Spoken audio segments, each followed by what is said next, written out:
From London, welcome back to the Standard Podcast, and I'm Mark Blunden. If you're new here, please do make sure to give us a follow and a rating. Coming up, why do thousands of Londoners face double council tax, and which residents are getting a reprieve after last year's rates bombshell. But first, UK Chancellor Rachel Reeves will bid for more investment in Britain as she travels to the World Economic Forum's annual meeting in Davos this week. Reeves is expected to meet the heads of major international banks during her two-day Swiss visit to promote Britain's fiscal credentials for the future.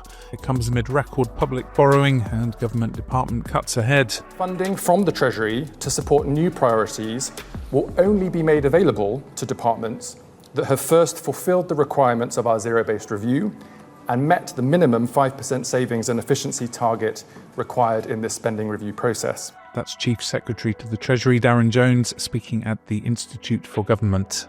There's also the serious problem of minuscule growth of just 0.1%, and Reeves' drives to bolster growth include the latest incarnation of a Heathrow Airport expansion plan, which is already causing tensions within the party on environmental grounds. The Standard Podcast is joined by Ashwin Kumar, Director of Research and Policy at the Institute of Public Policy Research. He's also Professor of Social Policy at Manchester Metropolitan University and a former advisor to Gordon Brown. What are the hopes for investment that the British team will be going to Davos with? It's really interesting, actually. There was a survey, I think, carried out by PwC that was published just before the Davos event started, which said that the UK was, I think, the second most positive place for people to invest internationally. And some of that is because some of the other major economies are having their own troubles at the moment. But I think there are a few factors, for instance, that caused the International Monetary Fund to upgrade their growth forecast for the UK by a little bit. One is the expectation that interest rates will come down because inflation is under control. The second is political stability. I think we shouldn't really underestimate just how rocky the last few years have been in the UK, and that has an economic consequence. At these kinds of events, how is it that the deals are made? So if there's any specific deals that are going to be announced, then the likelihood is they've already been worked on, because actually these kind of deals require horse trading and negotiations that takes a bit of time. What you do have, though, is the opportunity to meet other leaders, both from companies, private companies, but also leaders from other countries. And it's about the relationship building and the setting of direction, which is then followed up with more specific negotiations. I mean, I don't know. There may have already been some negotiations because, of course, because there's a media focus on it, it's quite nice to be able to say, hold up a piece of paper and say, look what we've delivered. But if that happens, those will already have been negotiated rather than coming up for the first time in the conversations. Once again, it's the reigniting of the bid for the expansion of Heathrow, the third runway. This does come up for successive governments. Now we have Labour pushing, it was a very big green agenda. What's your view on the potential fractures within the party over this latest expansion bid? There is obviously a straight tension at a time when we don't yet have sustainable forms of aviation in terms of new fuels and that sort of thing. There's obviously a straight tension between environmental objectives and the growth objective, and this will be a balance that any government would have to strike. But in some ways, there's another question, which is Heathrow expansion really that great for growth? Let's not forget that the airport itself is owned by a private company, and they are obviously going to be pushing a story about how this is, amazing for the UK economy. But people have done analysis to show that, for instance, business travel has been relatively flat for some time, and there aren't expectations that it's likely to increase. And so therefore, much of the additional use might actually be people going abroad for holidays rather than necessarily people coming to the UK, which is not necessarily that good for growth.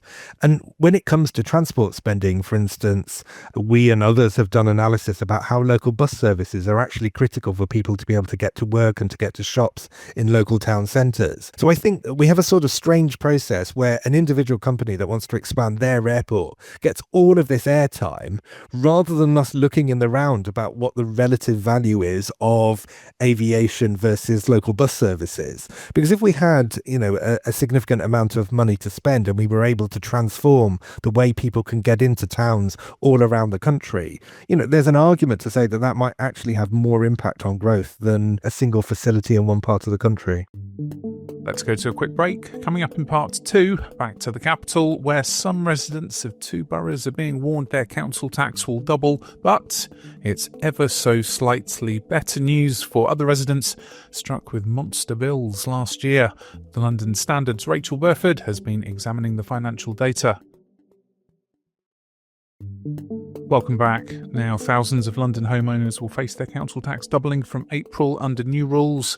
2 boroughs previously famed for their ultra-low rates are set to increase payments for some residents and property owners by 100% in a bid to bring in more cash and help ease the housing crisis. But why?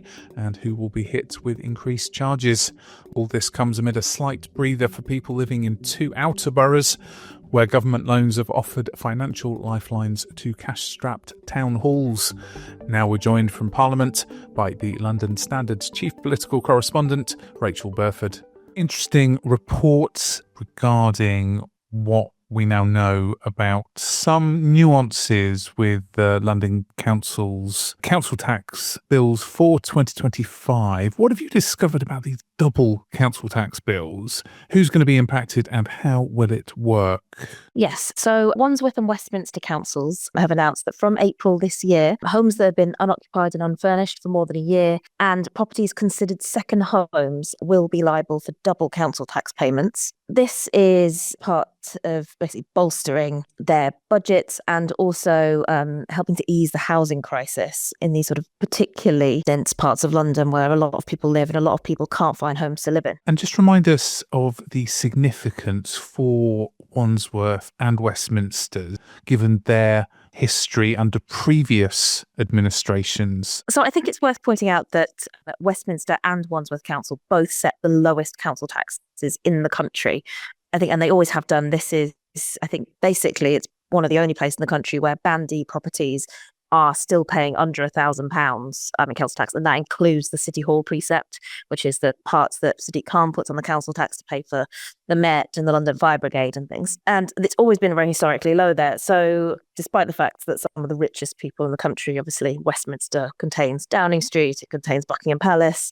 These are very expensive areas to live in, but the people there do pay the lowest council tax bills in the country. But at the same time, they've still got, huge problems with housing. There's a lot of people that do want to live there, perhaps grew up there, that cannot afford to live in these places. So they're trying to do things to help free up a little bit of housing areas. And ever so slightly better news for residents of Havering and Croydon, these 2 very cash-strapped boroughs. How are they propping up their finances this year without going over that 5%? Havering and Croydon have both been in some trouble for a while now. Croydon has declared effective bankruptcy 3 times between 2020 and 2022. It continues to really struggle with its historic debt, which is over £1 billion. And at the same time, it's seeing this huge pressure on services that, a lot of London boroughs are seeing, particularly with having to house homeless people because the cost of rents is so sky high now. And the cost of providing social care, that is particularly impacting Havering as well. And both of these boroughs have applied for exceptional financial support from the government. I think Croydon residents in 2023 would have seen a 15% council tax rise, which is 3 times the average 5% across the country. This year, what they've said, despite having to go to the government with a plan to say, look, we need extra money to fund our services, they have said they are not going to ask for an increased council tax rise because council tax is capped at 5% by the government without a referendum, but you can apply to central government to say, look, we need more money and, we are going to have to charge residents a little bit more. Newham, for example, has gone and said it needs to charge people 10% this year. But Havering and Croydon have committed to not raising council tax above 5%. Now, both of these boroughs already have quite high council tax. As I said, people in average homes in Westminster and Wandsworth are paying under £1,000. People in these boroughs are both paying double that. Residents there are already paying a lot more for services than people living in those sort of central London boroughs. So the leaders have said they don't want to put more pressure on their residents if they can just get this money, these loans from central government instead. And you're also reporting that Lambeth is warning of a mega housing bill in the years ahead. What do we know about this and how does that intersect with the current picture of the number of vacant homes in the capital? Lambeth is really struggling in the same way Newham is with its housing bills. So that is housing homeless families. It's a very expensive place to live now. It's really struggling to house those families that need places to live in the borough itself. And it's also struggling with the bill of upkeeping its social housing. They argue that there's been chronic underinvestment in this over the last few years, and grants from central government have diminished so much that it hasn't been able to keep its housing stock in a good condition. It's predicting over the next 30 years, it's about £1 billion short. Lambeth has also applied to the government for exceptional financial support. But when I talked to them yesterday, they had not come to a decision about what that would mean for council tax and people that pay that. So it could be one of the boroughs where residents do see a larger than average increase in their bills, but that hasn't been confirmed yet. And that's The Standard. For the latest news, head over to standard.co.uk. This podcast is back tomorrow at 4 p.m.